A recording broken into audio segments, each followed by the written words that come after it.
Hello everyone, welcome back to my channel, True Scary Stories. Where are you watching from tonight, and what time is it in your country? Have you shared my channel with your friends yet, or are you keeping these whispers all to yourself? You're staring out the window right now, aren't you? Watching the rain come down. It's not just rain tonight, the streetlights outside your window aren't casting comforting yellow pools. They're just hazy, sickly moons struggling to survive the deluge. Everything sounds muffled, trapped inside a wet cotton ball. And you feel that specific, ancient chill that crawls under your skin when the outside world decides to become an undifferentiated dark gray soup. You should feel safe inside your warm, dry spot, but the truth is, the world is better at leaking than you are at sealing. That relentless drumming on the roof is just a constant reminder of how thin the separation is between in and out. A little advice: don't look too closely at the window pane, because the way the water streaks down, it almost forms shapes, faces sometimes. Faces that look remarkably like the things you're trying very hard not to think about tonight.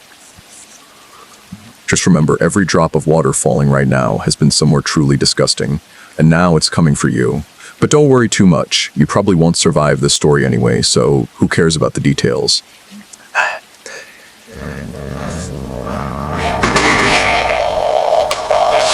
So, before you get comfortable, take a moment to like the video and subscribe, but only if you genuinely enjoy what I do here. Let me know in the comments where you are and what time it is. I love knowing that someone in London is getting scared at 2 a.m. while someone in Sydney is just wrapping up their horrifying commute. Now dim the lights, maybe turn on a fan for that low, unsettling hum, and let's ease into tonight's journey together. You're behind the wheel. The world outside the glass is a chaotic, blurred watercolor of black and gray. The rain is a physical battering presence, a tireless drummer hitting a constant deafening rhythm on the roof of your beat-up sedan. This isn't the gentle, romantic rain of a movie. This is the kind that feels personal, aggressive, and intent on keeping you awake through sheer, overwhelming noise. You can barely see the asphalt, which has dissolved into an endless, shifting asphalt river, reflecting your headlights back at you in blinding, distorted flares. You're on the desolate highway, the kind of stretch where the guardrail looks less like a safety barrier and more like a suggestion of where you'll eventually fly off. The wipers are struggling, moving in frantic, futile arcs, creating temporary, imperfect semicircles of visibility that immediately fill in again. Every car that passes you, and there aren't many, sends up a high, churning wake that temporarily blinds you, forcing your breath to hitch. You grip the wheel tighter, your knuckles white, your shoulders tense.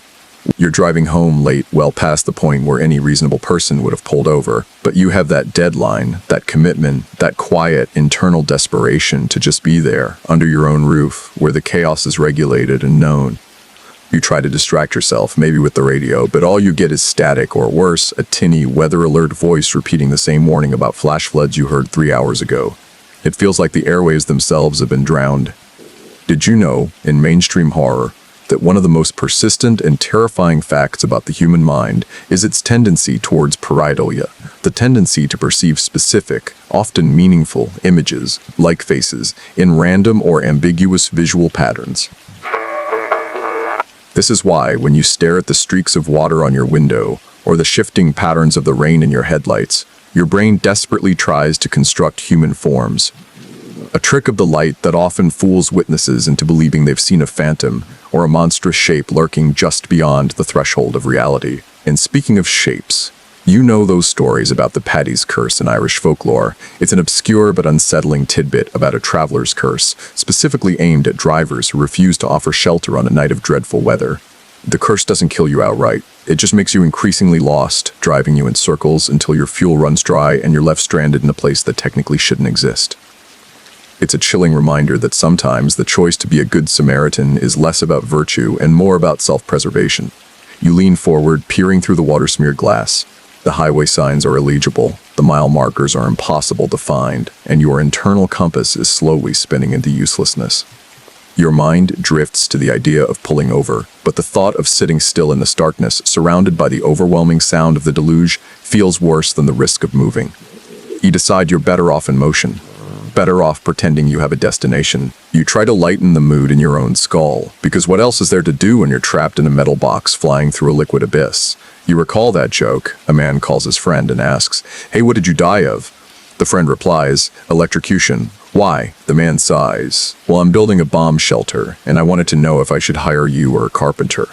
That's one way to deal with existential dread, by realizing you're replaceable. You realize you haven't seen an exit sign or an oncoming car in what feels like an hour. You start to feel that prickle of anxiety, the kind that whispers you took the wrong turn about 50 miles ago.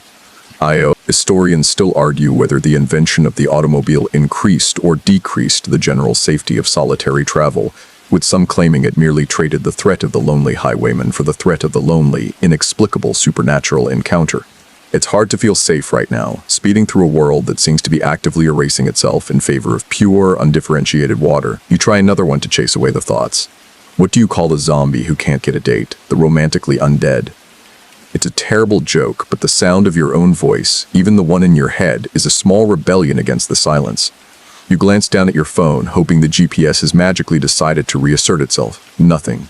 Just a black screen reflecting the wet glow of the dash. You could throw it out the window, but you realize that it would probably just float back up, smiling. Why did the ghost cross the road? To get to the other fright. Okay, maybe the jokes are getting worse. You need sleep. You need caffeine. You need an immediate and complete reversal of all current meteorological conditions. What you don't need is to be alone on this particular stretch of road. You absolutely don't need to see what your headlights are about to show you. Your headlights catch a figure standing on the shoulder. It's an instant of cognitive dissonance, a sharp, immediate break in the endless, soothing monotony of the rain. The kind of moment that locks your breath in your throat and makes the hair on your arms stand straight up. A figure. Here, now, you slow down instinctively, the tires pushing aside the standing water with a loud hissing spray. The wipers clear the glass just enough for you to get a better look, and what you see doesn't soothe the primitive alarm ringing in your chest. It is a silhouette in the downpour, taller than average, slender, wearing what appears to be a heavy trench coat, and standing unnervingly still. They are facing the road, but not looking at you. They aren't huddled for shelter, aren't waving frantically, aren't even slightly bent over against the wind and the battering drops. They are simply standing, a vertical line in a world of frantic horizontal movement. The rain isn't bouncing off this figure or even running down them. It seems to absorb the light rather than reflect it, drawing the eye like a point of pure darkness in the bright cone of your high beams. It's unsettling because they shouldn't be there. No cars visible, no house, no truck stop, nothing but the highway, the shoulder, and the steep forested embankment plunging into darkness beyond. You hesitate. Every true crime podcast you've ever half-listened to screams at you to press the accelerator and disappear. But you can't. You've seen this person, and in this overwhelming solitude, leaving them behind feels like signing their death warrant, or maybe the voice whispers like tempting fate. You hear the tired, sarcastic voice of the narrator in your head. You think you're in a moral dilemma. Honey, you're just picking your flavor of doom. You remember the mainstream horror fact that the most prolific serial killers often operate in the liminal spaces, bus stops, back alleys, and desolate stretches of highway, because victims there are already isolated and have mentally pre-committed to a moment of vulnerability. This person on the side of the road is the embodiment of that vulnerability, both theirs and yours. You ease the car closer, the engine idling low, a nervous mechanical heartbeat. The figure finally turns its head toward you. You still can't make out a face, not exactly. The brim of the hat they wear is wide and the shadows are deep, but you feel the weight of their attention. Now, for a bit of obscure rain-drenched lore, there's a persistent tidbit in old Northern English ghost stories about the water-worn. These aren't ghosts of the dead, but manifestations of deep sorrow or unfinished journeys, entities comprised entirely of condensation and atmospheric pressure. They materialize only in the heaviest, most isolated downpours, and their goal is not malice, but simple transportation. They seek a ride, and once they're in your car, they will slowly dry you out, drawing your moisture, your life force to solidify their own form, leaving you like a desiccated husk. You try to process this unsettling image while inching forward. That's what this is, you think, a water-worn. One of the paracast Terminators, Termined. This kind of dark humor is the only thing keeping the rising panic in check. What's a vampire's favorite kind of ship? A blood vessel. You almost laugh, a sharp, nervous exhale. It's terrible, but it works for the moment. The figure takes one slow, deliberate step towards the car. You notice something strange about the movement. It's too fluid, too effortless. It's like watching a dark, heavy liquid flow rather than a person walk. There's no distinct sound of footsteps splashing in the puddle. They just glide. Researchers disagree on whether the human brain can truly perceive subtle deviations from normal human gait, or if our perception of unnatural movement is a learned fear response triggered by any unexpected motion in darkness. This movement is certainly unexpected. You stop the car alongside them. The dome light feels ridiculously fragile and bright in the torrential blackness. You crack your window down just a tiny bit, letting in a furious wet shriek of wind and spray. Need a ride. You shout over the noise. It feels stupid and hopelessly cinematic. The voice that comes back is muffled, low, and absolutely devoid of the expected shiver or urgency. It's monotone, deep, and sounds somehow damp. Destination the end, the figure replies. You blink. You blink. I will travel until the dry begins. This is clearly someone deranged, a hitchhiker who got stranded maybe, or someone having a very bad trip, but they're also soaked to the bone, and the immediate raw human compassion overrides the whispering paranoia. Another terrible joke, just for the internal audience. Why did the invisible man turn down the job offer? He just couldn't see himself doing it. You mentally grimace. You really are getting desperate. You realize you're already committed. You've stopped. You've talked. The figure is standing there waiting, a dark shadow that seems to be pulling the very light into itself. You reach over to unlock the passenger door. You feel that sharp electric zing of regret that comes just before you do something truly, catastrophically unwise. You think, well, I've had a good run, and one last joke. Because you need it, my psychiatrist told me I have to face my fear of enclosed spaces. I said, but doctor, I can't be contained. You unlock the door. The sound is a loud, metallic clunk that seems to echo in the storm. Against every survival instinct you possess, against the silent, persistent counsel of every true crime documentary and cautionary tale, you apply the brakes, listening to them squeal like a dying animal. The sound is a high-pitched, desperate protest against your foolish decision, quickly swallowed by the ceaseless roaring of the rain. You are the reluctant Good Samaritan, the trope-heavy idiot who stops for the ominous figure in the black coat on the darkest, wettest night of the year. You watch as the passenger door handle is grasped. The metal appears to dim where their hand touches it, losing the slight reflection of the dashboard lights it had just moments before. You feel a sudden, sharp drop in temperature inside the car, a draft of air that is impossibly cold, carrying the raw, metallic scent of winter pond water and ozone. You remember that widely known mainstream scary fact about the 12th victim phenomenon in criminal sociology. The idea that a victim often forgoes a survival opportunity, or makes a fatal mistake, precisely because they are so overwhelmed by the improbability of the danger. You right now are doing the improbable. You are choosing to believe in the best of humanity when everything outside screams about the worst of nature. The door opens. It is a slow, heavy event. You hear the seal peel away with a wet, sticky schluck sound. The interior of your car, which had been your warm, dry cocoon, is instantly violated by a torrent of cold air and a sheet of rain that seems to target only the passenger footwell. You wince and pull your coat collar up to your neck, though the dampness is pervasive, instantly soaking into the material. The figure slides in. There is no fumbling, no hesitation, no awkward maneuvering that a cold, wet, tired person would exhibit. It is a smooth, liquid motion. You hear a sound like a wet sponge being pressed down heavily onto the fabric of the seat. The door is then pulled shut with the same heavy, measured finality. The only sound it makes is a solid thud that doesn't quite match the wetness outside. You feel a sudden, irrational urge to apologize for the mess of your car. Oh, sorry about the loose change and the old coffee cups. As if this silent, saturated figure cares about your minor failings. Researchers disagree on whether the physical sensation of dread, the stomach drop, the cold sweat, the racing pulse is an evolutionary defense mechanism designed to prepare the body for fight or flight, or if it is purely a psychological reaction to conflicting environmental cues, such as finding a human where no human should be. Right now, your entire body is leaning heavily toward flight, while your foot is cemented to the brake pedal. You want to offer a pleasantry, a common phrase to normalize the situation, but all that comes out is a cough. You look sideways. The passenger is sitting absolutely still. The trench coat is black, but now that they're closer, you can see it's not just wet. It looks heavy, weighted down by an impossible amount of water. You try to make conversation and anchor to reality. So, long night, huh? Where were you even coming from? The figure shifts slightly, and you catch the briefest glimpse of what looks like an abnormally long neck, disappearing into the high collar. I have been waiting, the voice replies. It is low, smooth, and carries an odd underwater echo, as if they are speaking into a tin can filled with fluid.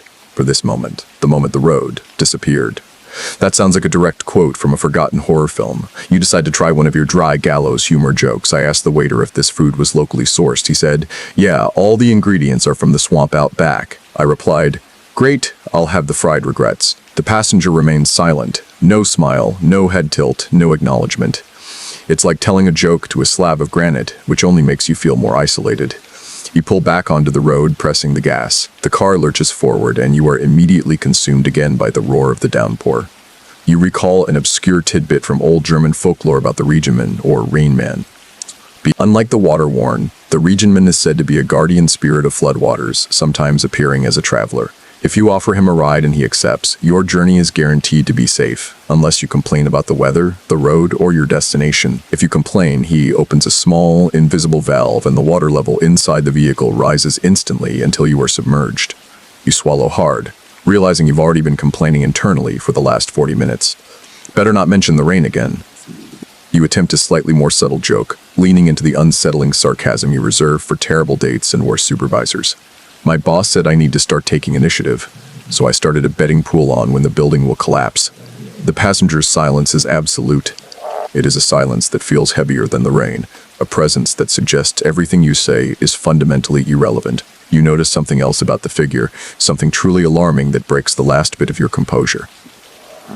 Despite the unrelenting storm outside, no water is dripping from the coat onto the seat or onto the floor mat. The coat is saturated, heavy, dark, but the moisture seems to adhere to it contained. It looks like a single, cohesive garment of solid darkness. You try one last joke, a final desperate attempt to invoke a sense of shared, absurd reality. I decided to take up cannibalism. I'm starting small, just dipping my toes in. You shake your head, give up on the comedy, and focus on the road. The journey has officially stopped being a tedious drive and started feeling like a commitment to the abyss. You can still smell the ozone and the deep, rich earth. And now, you also smell a faint hint of something else, something metallic and cold, like old pennies left to rust at the bottom of a pond. The stranger is now fully settled in your vehicle, bringing with him a potent, palpable atmosphere of his own. You can distinctly smell the ozone, the sharp, fresh scent of a thunderstorm passing directly overhead, but mixed with it is the powerful, earthy smell of deep, cold mud and ancient, stagnant water. It's the smell of a place that has been continuously wet for 1,000 years. The unsettling part isn't the smell itself, but the fact that it is dry in your car. Or it was now, despite the door being closed, despite the wipers doing their frantic, useless work. The temperature has plummeted, and the air itself feels dense, heavy, and saturated. You can almost feel the vapor clinging to your skin, leaching the heat away from your bones. You try to check your rearview mirror for traffic, but the sight of the passenger's head, still and featureless beneath the wide brim of the hat, makes you recoil slightly. You keep your eyes fixed forward, watching the headlights carve a tunnel through the pouring liquid night. You lean into the uncomfortable silence by reciting a known, grim fact, the mainstream, scary fact of the Mothman sightings in Point Pleasant, West Virginia, often coincided with a series of structural failures and unexpected meteorological phenomena, peaking right before the collapse of the Silver Bridge in 1967. The association of a strange, non-human entity with imminent, large-scale catastrophe is a recurring motif in human fear. The idea that the world itself gives a terrible warning before it devours us. You can't shake the feeling that your silent companion is that kind of harbinger, a liquid warning sign. You decide to try a question, something administrative, something that requires a mundane answer. So, look, I need an address. I can't just drive till the drive begins. Where am I dropping you off? The passenger lets out a sound that might be a sigh or might be the slow, deep exhalation of an empty barrel filling with water. The address is unimportant. The journey is the requirement. Drive to the place where the map ends. You clench your jaw. The map doesn't end. This is a highway, not a prophecy. Everything ends eventually. The voice insists, smoother now, like stones being rolled over by current. And that ending, tonight is wet. You desperately need a break in the tension. You need to remind yourself that people are absurd, even when they're soaking wet and talking like a Lovecraftian oracle. What do you call a fake noodle? An impasta. It's a truly awful pun, but you feel a tiny, momentary relief that you still have the capacity for lowbrow humor. Researchers disagree on whether the human tendency to use humor in extreme stress is purely a psychological coping mechanism, a way to exert mental control over a terrifying situation, or if it's a social cue intended to signal to a potential threat that the situation is being managed, however poorly.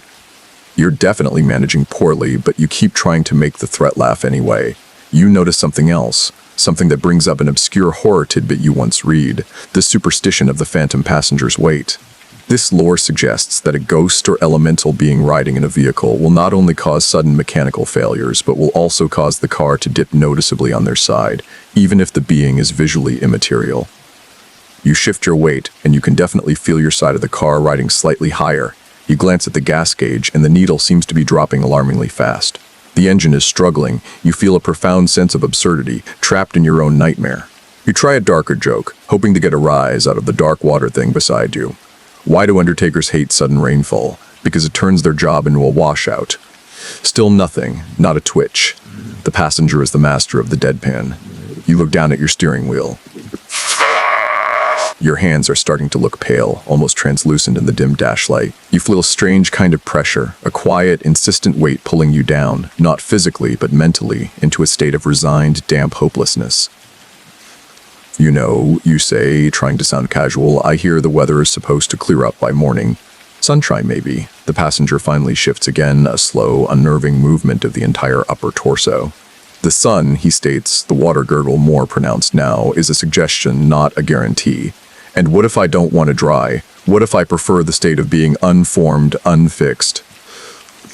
You think, great, I picked up a postmodern horror enthusiast. You attempt one more joke, a philosophical one, because why not? I was going to tell a joke about time travel, but you guys didn't like it. The passenger is still motionless. You feel a strange sense of disappointment. It's like your internal comedy routine is the last bastion of your sanity, and it's failing to connect. The wipers squeak suddenly, having momentarily run over a dry spot on the windshield, but how can there be a dry spot in this deluge?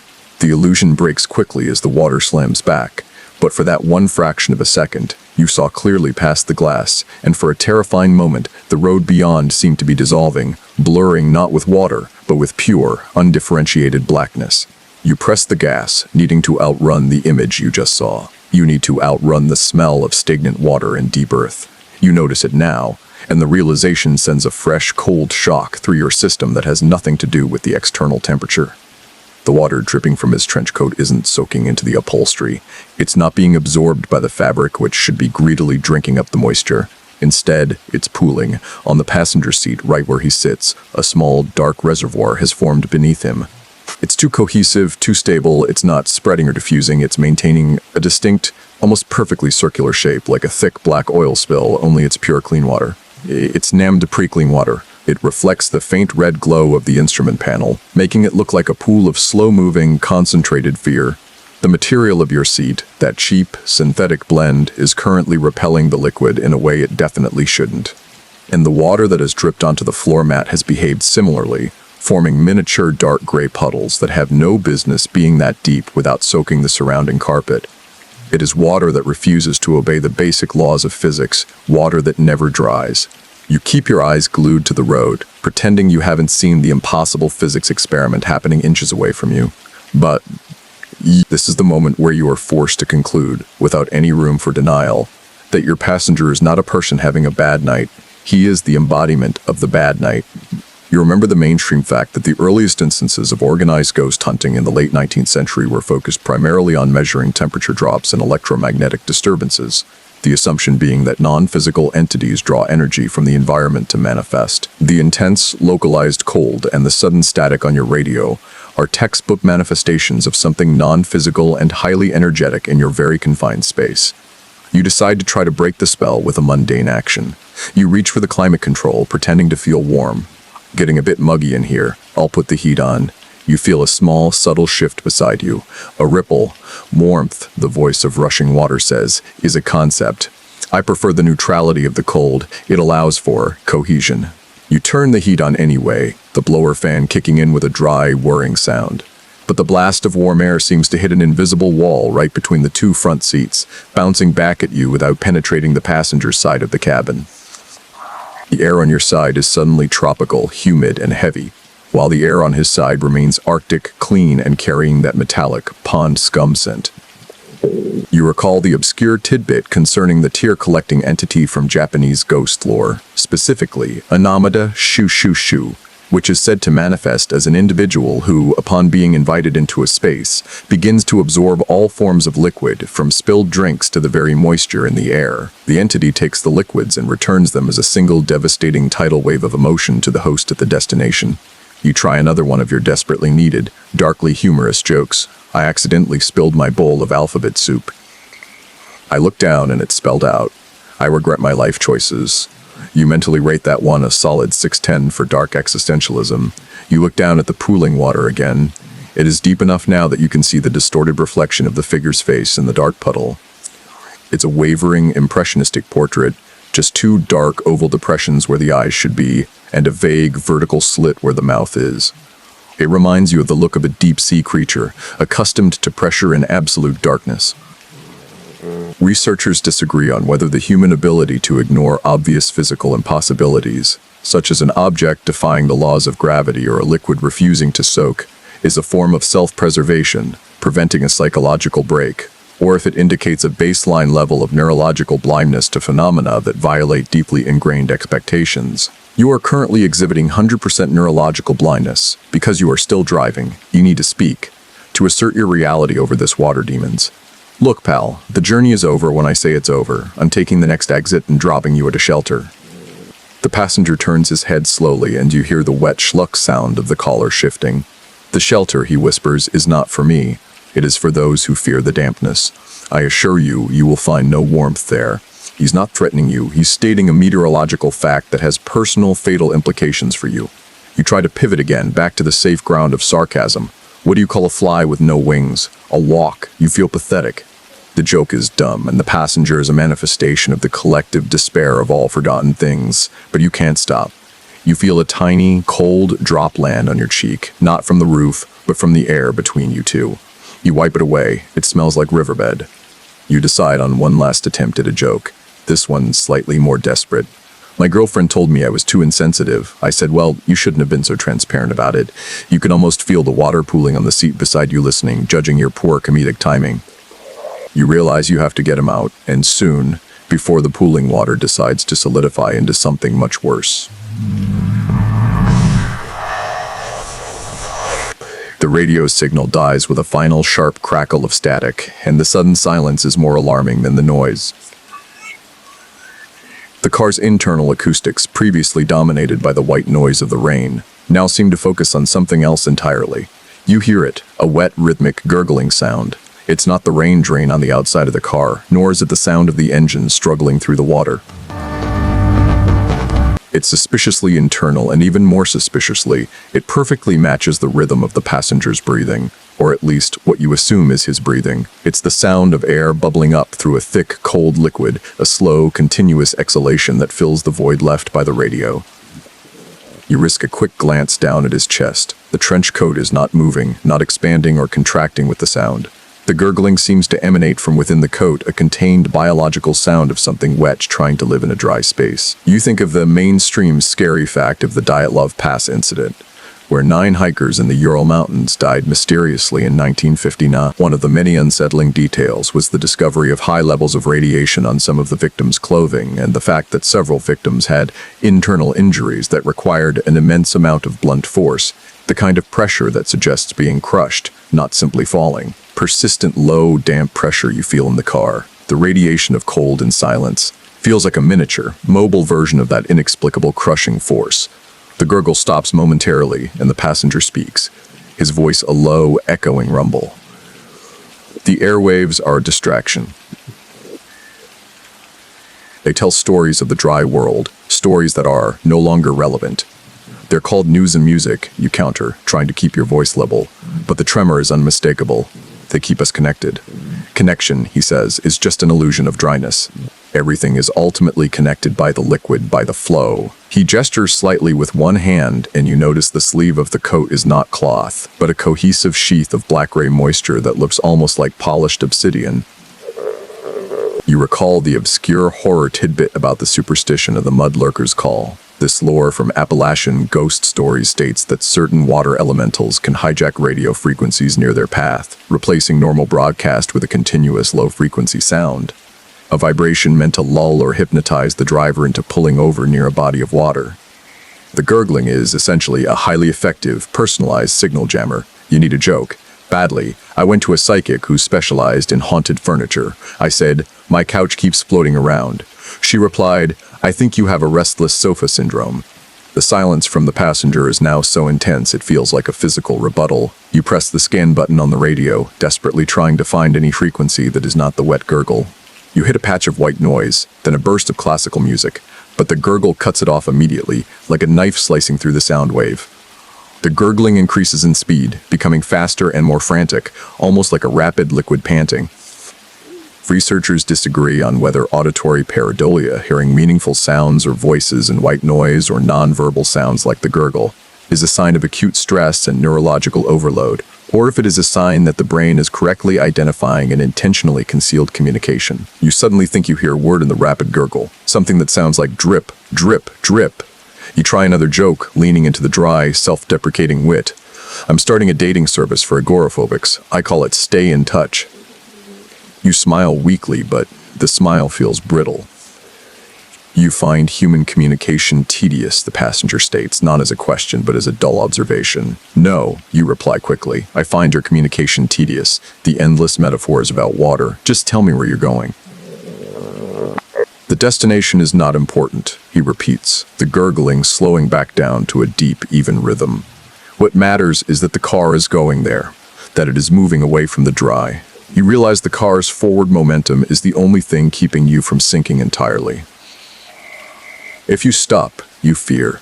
The water pooling on the seat will suddenly become unbound. One last joke, a throwaway line, a verbal hand grenade. I decided to get a pet earthworm. I named him Wiggle, because he never stops being late. You focus on the feel of the steering wheel, slick with a fine layer of condensed moisture, not from your hands, but from the air. The gurgle beside you is relentless, hypnotic, a metronome counting down the seconds until you either crash or arrive at the place where the map ends. He speaks his first true words that aren't a cryptic direction or a vague, unsettling threat. It's a complete sentence, and the sound is deeply, unnervingly physical, less like human vocal cords and more like a drain unclogging in a dark basement, a mix of trapped air and rushing heavy fluid.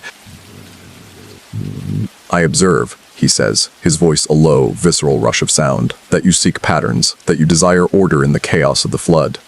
You try to ignore the sheer physicality of his voice, the way the vibration seems to penetrate your coat and resonate against your ribs. We all seek patterns, you manage, your voice sounding thin and high in comparison. It's how we stay sane. We look for a roadmap. And what if the map, the passenger replies, the sound suddenly thickening, like mud displacing water, is merely a suggestion of what might be washed away. You recall the mainstream fact about the urban legend of the Hook Man. That particular horror story, often told to teenagers, worked not because of the hook, but because it played on the universal, primal fear of a sudden, brutal intrusion into a safe, enclosed space. The car during a moment of sexual or emotional vulnerability. Your vulnerability is currently intellectual, the fact that you've admitted a supernatural being into your enclosed space. You're starting to get angry, a thin, white-hot line of frustration cutting through the dread. I'm not interested in your nihilistic water philosophy. I have a job. I have a destination. I need to get off this road.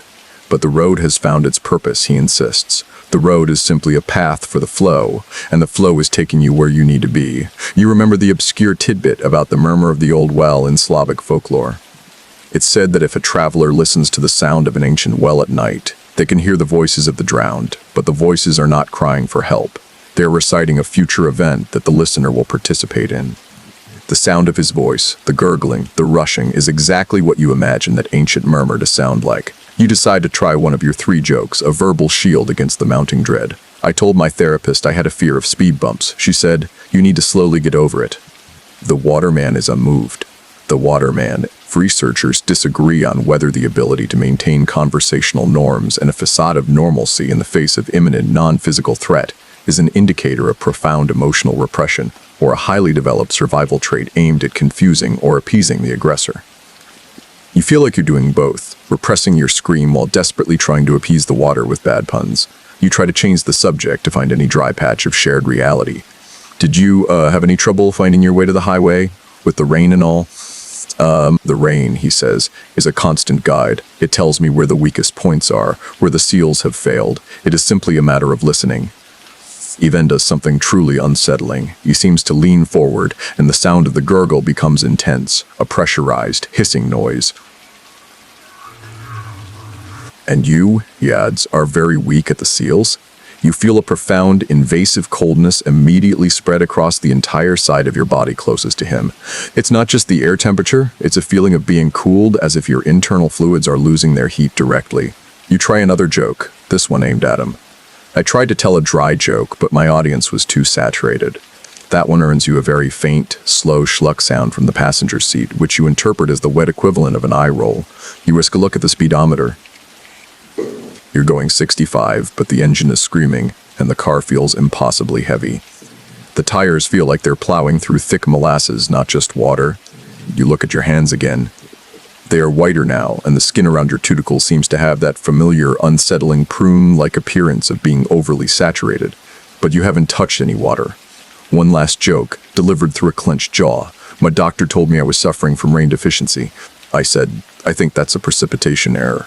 You feel the absurdity of the situation. You are joking with a walking, talking body of water about your impending death by saturation. You know you have to get out of the car, but the thought of opening the door and letting the full force of the deluge inside is paralyzing. You are still driving towards the end of the map. Your GPS malfunctions completely. The small screen on the dashboard, which had previously been a comforting, constant reminder of your location, simply fades to a bright, sterile white. Then text appears, not the friendly, computerized font of your navigation system, but a crude, blocky script, route recalculated. The white screen turns black, and a single, jagged blue line appears. It's a line leading away from the highway you're on, away from any recognizable service road or exit ramp. It leads directly, uncompromisingly, into the nearest body of water, the long, dark reservoir that you know runs parallel to this stretch of highway, hidden behind the dense trees. The line stops exactly where the deep water begins.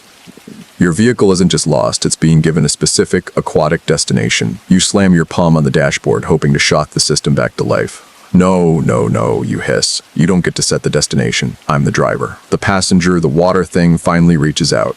In court, Prechi's his hand, still encased in the heavy, dark sleeve, moves with impossible slowness, placing 2 fingers on the screen. The blue line of the recalculated route pulses once, a soft, hypnotic light. The driver, he says, the sound of the drain unclogging more distinct, is merely the vessel of the will of the flow. You remember the mainstream horror fact about the Winchester Mystery House in California. Its famously nonsensical architecture, doors opening into walls, stairs leading to ceilings, is often attributed to the owner's fear of ghosts and her desire to confuse the spirits haunting her. You realize your car is currently experiencing a form of internal architectural insanity, being directed to a non-existent suicidal exit, a roadmap only for the drowned. You try to override the GPS, furiously pressing the main menu button, but the screen is unresponsive. It is locked on the jagged blue line. You recall an obscure tidbit of maritime horror, the folklore of the drowned navigator's compass. Sailors in the 17th century believed that if a navigator drowned while holding his compass, the instrument would thereafter point unerringly to the spot of his death, leading any ship that housed it to the same fate. Your GPS in this context has become that compass, corrupted by the watery will of your passenger. You try one of your dark jokes, a sharp, bitter barb of existential irony. I asked the Grim Reaper if he ever gets tired of taking lives. He said no, but the paperwork is killing me. You feel a wave of intense cold wash over you, emanating from the passenger's side, making your teeth chatter. Humor, the passenger observes, is a rejection of the inevitable. A dry sound in a wet place, and you retort, are a rejection of the laws of thermodynamics.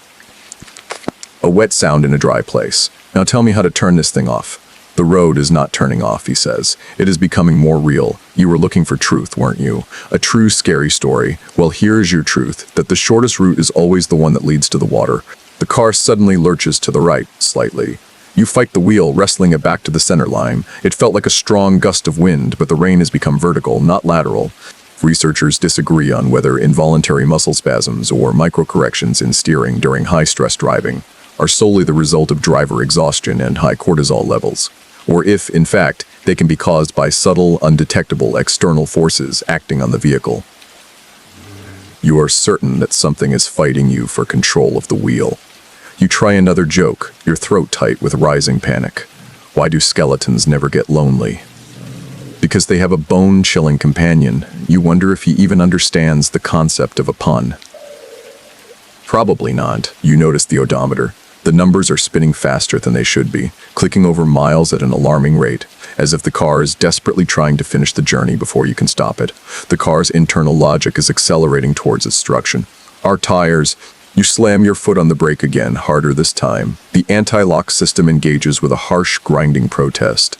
The car slows, but then the engine begins to rev, fighting the brake. You can feel the struggle beneath your feet, the raw, mechanical desire to proceed on the fatal path. You try one last joke, whispered this time, a plea to the absurdity. I tried to donate my body to science, but they said they already had one of those. You finally take your foot off the brake. The car immediately gains speed, eager to resume its plunge toward the invisible, watery abyss. The jagged blue line on the screen is pulsing rhythmically, a beacon of liquid destruction. You realize you have lost control not just of your destination, but of the very will of the machine. A sudden blinding flash of lightning tears open the sky. His hand is resting on the dashboard, right next to the still glowing, compromised GPS screen. And the skin, it isn't skin at all. It's translucent, a pale, milky gray, like heavily diluted ink. You can see the structures beneath, but they are not the familiar pink and blue network of human circulation. The veins are a dark, smoky gray, almost black, and they don't look like vessels carrying blood. They look like tiny rivulets, like currents of silt and darkness flowing beneath a thin, watery membrane. The hand isn't still either. It's shifting. The surface of his skin is rippling, like the surface of a disturbed pond. There is a continuous micro-movement, a silent, internal churning of the liquid material that makes up his form. When the lightning fades, the image is burned into your retina, a hand of water, resting lightly on your dashboard. The mainstream scary fact you cling to is the medical phenomenon of Cotard's delusion, or walking corpse syndrome, where the sufferer genuinely believes they are dead, missing body parts, or actively decomposing. The horror of looking at your passenger is that he seems to suffer from the reverse, a being that knows he is not human, not solid, and is completely comfortable with the fact that his form is only tenuously held together by atmospheric pressure and your misplaced goodwill. You want to scream, but your throat is dry, impossibly dry in this saturated environment. The air feels like it's stealing the moisture right out of your mucous membranes. Your observations, the passenger says, his voice a low, echoing bubble, are becoming. You see what is, not what you wish to see. You try to formulate a coherent thought, but all that comes out is a desperate dark joke, what you call a nervous javelin thrower. Spear ritual. You hate yourself for that. You recall the obscure horror tidbit regarding the liminal tides or ghost watermarks. This is the superstition that elemental beings associated with water can only hold a human form for a limited time, as they reach their maximum saturation, or if they are exposed to sudden sharp light. Their true fluid nature is briefly revealed. The rippling hand is proof that the saturation level has been reached. Researchers disagree on whether the physical manifestations of high-level anxiety, such as a sudden dry throat, rapid heart rate, and tunnel vision, are the primary cause of a perceived supernatural event, or if they are simply a standard physical reaction to an actual, inexplicable external threat. You are currently too paralyzed to care about the distinction. You risk a longer glance. You see the faint, dark, pooling water on the seat is also rippling, moving subtly without the car hitting a bump. The puddle is alive. You try a second joke, a plea for external perspective. Why did the invisible man stop playing hide and seek? Because he kept getting caught by his own reflection. The passenger's response is a sound like a single, heavy drop of water hitting a larger surface, a deep plunk. You look down at your own hand on the steering wheel, turning it over to check for the translucent quality. The skin is pale, cold, and slightly pruny, but still recognizably yours. The comparison only heightens the terror. You are worried about the edges, the passenger comments. The boundaries of the self. Dryness is the illusion of boundary. Water is all one. You feel a sudden intense pressure on the car's roof, as if a great weight has just settled there. The car groans. You try the third joke, a final despairing jab at the universe. I told my doctor I thought I was a deck of cards. He said, I'll deal with you later. You press down on the accelerator, trying to outrun the pressure, the cold, and the sight of that rippling gray hand. You're accelerating toward the jagged blue line on the GPS. And, with chilling certainty that the end of this road is not an exit ramp, but a deep, dark drink. The passenger begins to recount a memory, but it's not a human memory. It's a vast, impersonal narrative that feels ancient and devastating. The voice, a smooth rush of water, fills the car's interior. I remember, he begins, the feeling of the flood, Not the small contained floods that humans record, but the true deluge, the one that separated the mountains from the plains, the one that tasted of all the forgotten things, the silt of collapsed civilizations, the bitter sap of drowned forests, the rust of things that should never have touched water. This is not a story, it's a sensory download. As he speaks, the smell of deep earth and stagnant water intensifies, and you feel an almost phantom movement around you, the gentle, relentless pull of a strong current. The mainstream horror fact that flashes into your mind is the concept of deep-time horror, where the terror is derived not from immediate threat, but from the realization of human insignificance against geological or cosmological timescales. This creature's memory is a recollection of an era before your existence, a chilling perspective that turns your desperate drive into a trivial, momentary inconvenience in the context of the eternal flood. You grip the steering wheel, knuckles white, trying to maintain your connection to the present. And that's not a memory, you choke out. That's a promise. Promises are dry things, he says dismissively. This is simply a return, a correction. The world strives for the level, for the equilibrium, and the equilibrium, he concludes with an unnerving gurgle, is wet. You desperately need to break the tension, the suffocating weight of his ancient narrative. Why did the cannibal quit his job? Because he got fed up with the business. The joke feels impossibly stupid next to a being whose consciousness spans millennia of erosion. You recall the obscure horror tidbit of the Waterbinder's Vow, a specific piece of lore claiming that when certain water entities speak of deep geological memory, they are not just sharing a story, but actively attempting to draw the listener's consciousness into that memory, forcing them to experience the sheer, crushing weight of the flood from a first-person perspective. You feel an actual physical pressure building in your ears, as if you've rapidly descended into a deep trench. Researchers disagree on whether the human experience of deep, impersonal terror, the kind elicited by cosmic or vast environmental threats, is a true psychological vulnerability unique to modern man, or if it is an essential primal fear passed down from ancestors who faced world-ending catastrophes like floods or ice ages. Your body is certainly reacting like a panicked ancestor. You try another piece of dry, brittle wit, your voice barely a whisper against the rushing water sound of his. I decided to stop eating sugar, but my life got so bitter I had to quit quitting. He doesn't respond to the joke, but he continues his narrative, the liquid voice gaining momentum. The best part, he says, and this sounds genuinely pleased, was the sound of the foundations dissolving. Not crashing, but simply giving way to the softness. The sudden realization that everything built upon the dry surface was merely temporary. That the water always wins. He is describing the death of civilization, and it sounds peaceful to him. You look out at the road, and the headlights seem to be struggling to push back the encroaching darkness, which feels thick and substantial, like a physical barrier. The unsettling feeling that you are experiencing the memory, not just hearing it, is overwhelming. You feel your eyelids growing heavy. The pressure in your chest increases. You try the last joke, a final, pathetic stab at the mundane. My therapist said I should write a journal. I said, what if I write about how much I hate you? Hate you? He pauses, and for the first time you sense a change in the atmosphere. Not a laugh, but a kind of profound, wet satisfaction. You may write what you wish, the passenger whispers, and the sound is now less like a drain and more like water running down a stone face. But the ink will run. The paper will dissolve, and the pen will simply become another piece of forgotten silt. He is not just promising a flood, he is promising that your entire record, your entire life, will be erased, absorbed into the endless, dark, wet memory. You accelerate, driven by the desperate need to escape a story that has already swallowed the rest of the world. The jagged blue line on the GPS is getting brighter. Panic finally sets in, not as a scream or a frantic action, but as a chilling, undeniable realization. The floorboards are submerged. You feel it first as a distinct cold wetness seeping through the leather of your shoes, soaking your socks in an instant.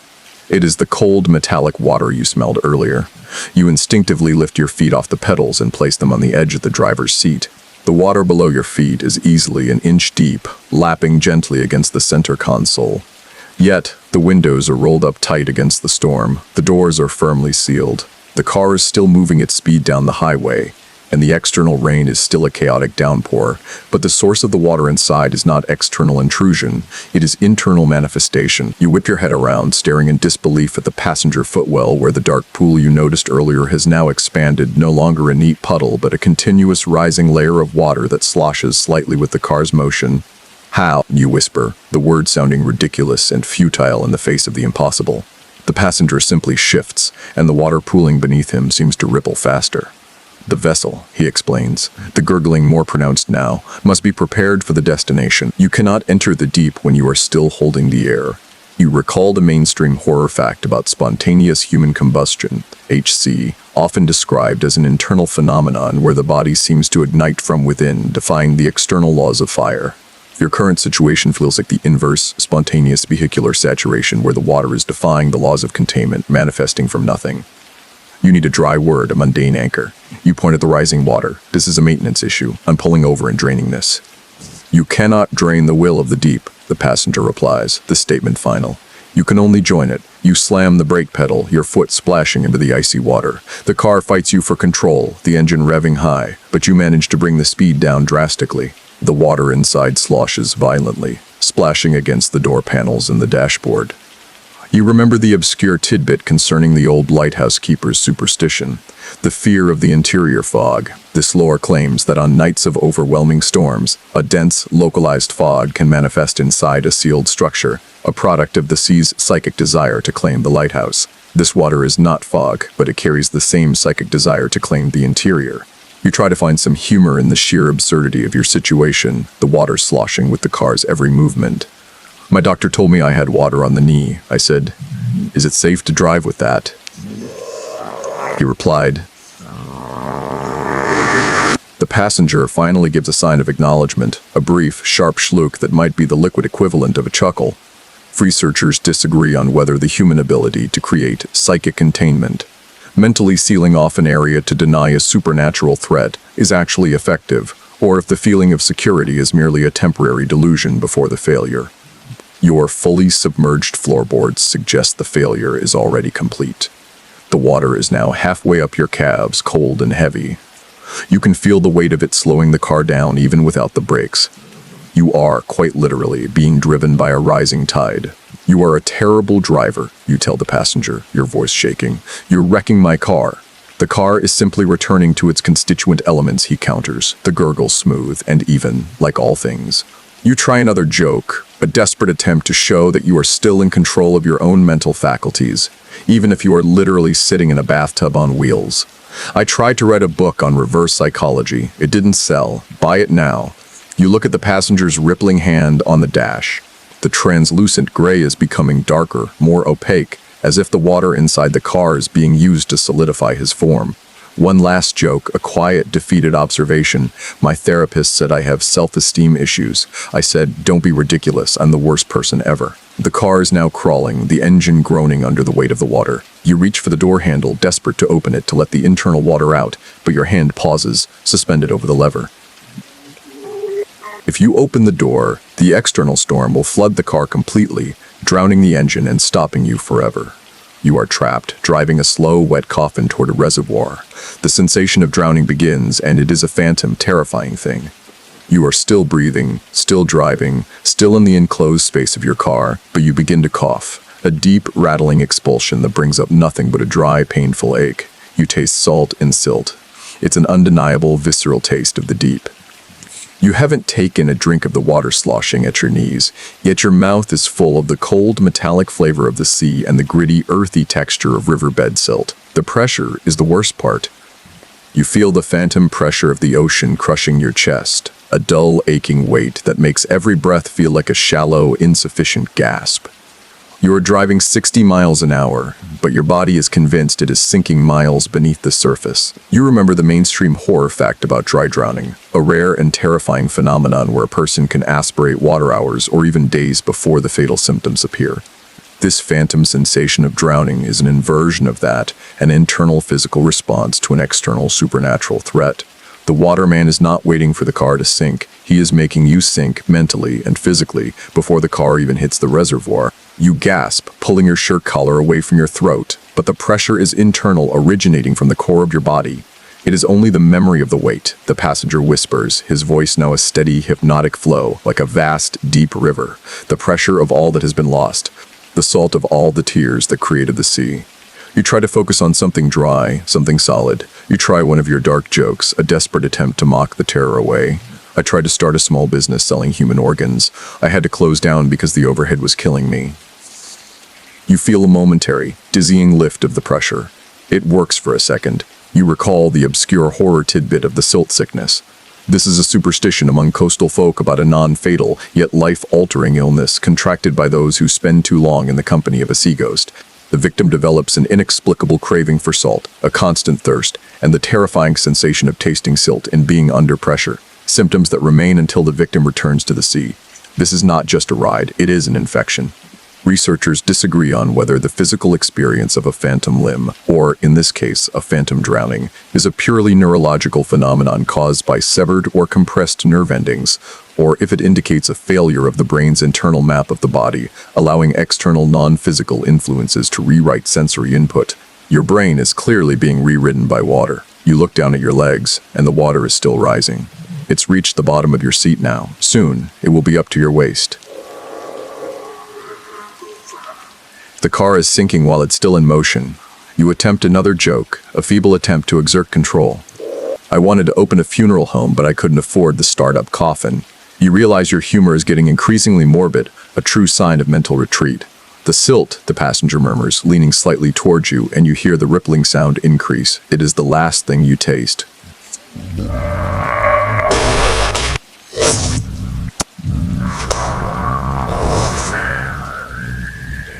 You crease the prisen, the targe to prisen, passenger and crease and porch coughing cast.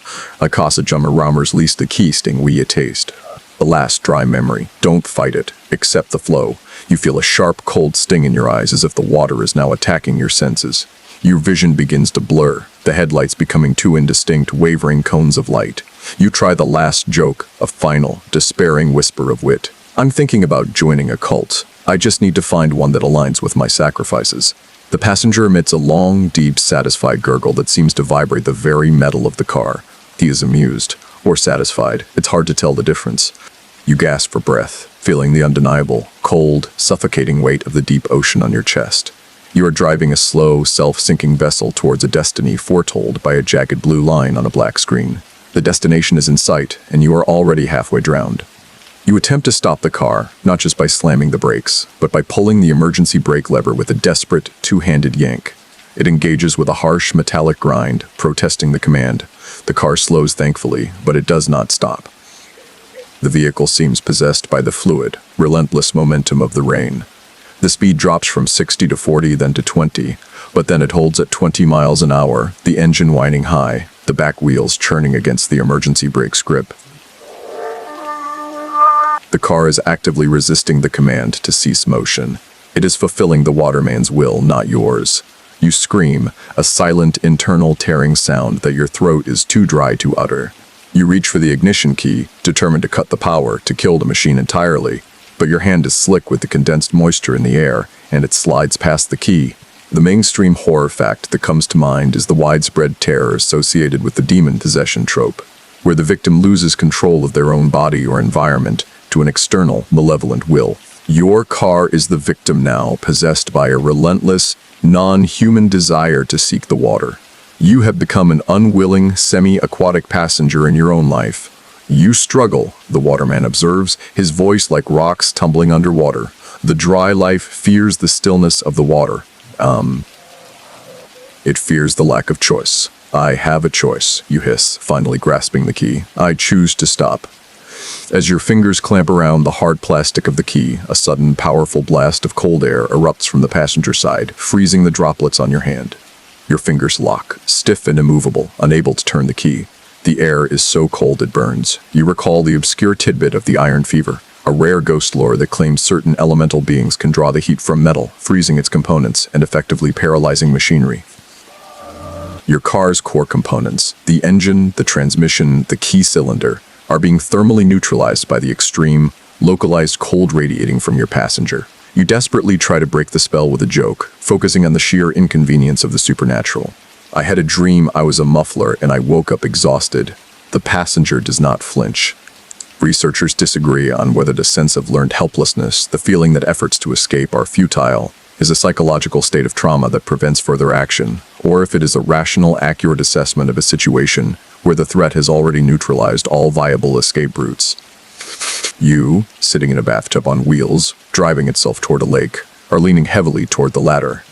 The car is now slowly making the turn off the highway, not onto an exit, but onto an unpaved mud-slicked track that plunges straight toward the reservoir. The jagged blue line on the GPS has become a solid, wide arrow pointing into the darkness.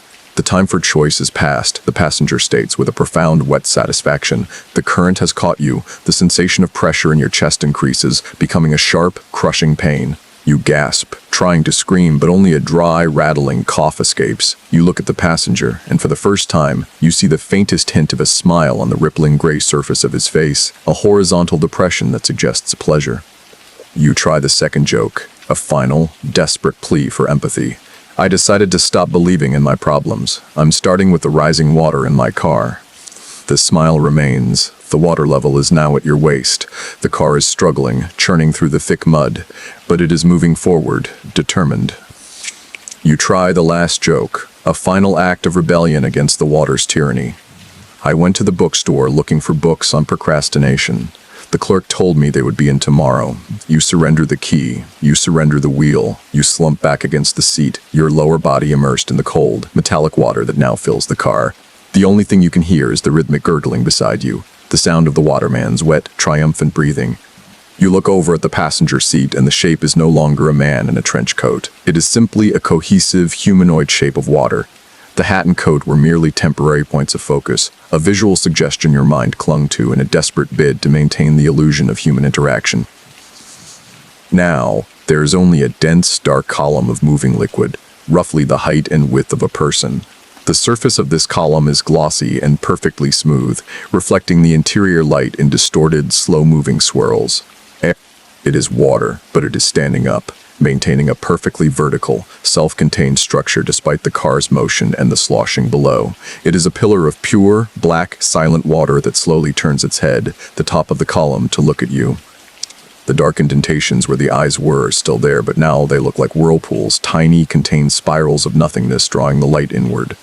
You recall the mainstream horror fact that the deepest fear in human psychology is the uncanny valley, the revulsion and terror triggered by entities that are almost human but fail in subtle, fundamental ways. This figure has crossed the valley. It is no longer almost human. It is the perfect, cold antithesis of humanity, a sentient structure of fluid. The form, the pillar of water says, and the voice is now a deep, continuous whoosh of rushing current, is no longer required. You have made the journey. You have brought me to the edge. You try to move, to crawl out of the window, but the water in the cabin is now up to your chest, heavy and paralyzing. Your arms feel incredibly weak, burdened by the density of the cold liquid. You remember the obscure tidbit regarding the shapeless tide superstition. Sailors believed that a tide that rose higher than predicted was not governed by the moon, but by a shapeless sentient entity, a mass consciousness of the sea. When this tide was present, the entity would occasionally manifest a perfect, human-like structure of water on the deck of a ship to communicate its intent, to collect the ship and its contents. Your passenger is that shapeless tide, and it has come for you and your car. You try one final joke, a pathetic verbal defense against annihilation. I asked my reflection what it thought of my life choices. It just shook its head and said, "I'm going to need a bigger mirror. The water column does not react, it just looks at you." Researchers disagree on whether the sight of an entity composed of pure, non-solid matter, like the water column, causes a true psychological break due to the collapse of deeply held physical reality, or if the sheer, impossible beauty of the phenomenon temporarily overrides the survival instinct. You are terrified, but you can't deny the profound, horrifying elegance of the water holding its own shape. The car lurches one final time. It has hit the water's edge. The nose of the sedan begins to tip downward, sliding into the cold, black reservoir. The water that fills the cabin is instantly replaced by the colder, heavier water of the lake, which surges in through the floorboards and seals. "Welcome," the column of water says, and the word is lost in the powerful rush of the reservoir flooding the car. You try the second joke, sputtering the words out as the water hits your chin. "I used to be a baker, but I quit because I couldn't make enough dough." The waterman is dissolving now, the cohesive column losing its form, mixing with the floodwater in the car, becoming one with the lake. You feel the pressure building, the true crushing weight of the deep. You gasp for air, but your lungs pull in a mouthful of cold, dark, metallic water. One last joke, a final wet whisper of rebellion. "I told my goldfish he should write a book. He said, 'I have other fish to fry.'" The darkness is complete. The car is sinking rapidly, the lights dying as the water reaches the battery. The last thing you see is the rippling, dissolving form of the passenger, becoming one with the water that is now claiming you. You are sinking into the memory of the flood. You are found, but not by the kind of people you might expect. The sun rises, a pale, hesitant yellow, trying its best to slice through the lingering, heavy atmosphere of the night before. The storm is gone. The sky is a vast, washed-out blue, and the road, incredibly, is dry. Not just dry, but dusty in the center, already cracking under the returning heat. Your car is there. It's parked neatly on the shoulder of the highway, miles away from the reservoir where you remember sinking. It's perfectly parallel to the white line, as if you had pulled over for a quick, tidy nap. You are alone. The only physical proof of the entire terrifying journey is a massive, dark, permanent damp stain on the passenger upholstery. It covers the seat, the backrest, and runs down to the floor mat. It is a dense black-gray discoloration that refuses to evaporate, even as the morning sun beats down on the car's interior. It smells faintly of ozone and silt, but it is utterly, physically dry to the touch. It is the ghost of water. You look down at your clothes. They are perfectly dry. Your skin is not pruny. There is no salt on your tongue. The taste of silt is gone. It was all a dream, a hallucination brought on by exhaustion and the relentless sound of the storm, a logical, dry explanation for an impossible, wet event. The mainstream horror fact that explains your situation is the phenomenon of folie à deux, shared psychotic disorder, where a delusional belief is transmitted from one person to another. Perhaps the passenger was real, a deeply psychotic individual, and his delusion of being water was so powerful, so convincing, that he forced you to experience the physical reality of his mental state, a psychic drowning. You realize that you've been left with his memory, his fear, and his permanent physical water stain. You try to move, to shift your weight, and you feel an unnerving, profound exhaustion. You feel not rested, but eroded, as if something essential was leached out of you during the night. You recall the obscure tidbit of the rainrider's mark. This is a specific superstition that any surface and elemental water being rests upon will forever bear a mark that will never decay, never wash clean, and will always feel colder than the surrounding material. It is a perpetual state of just having been wet, a permanent reminder of the moment the dry world failed. You touch the stain, and it is indeed strangely cold.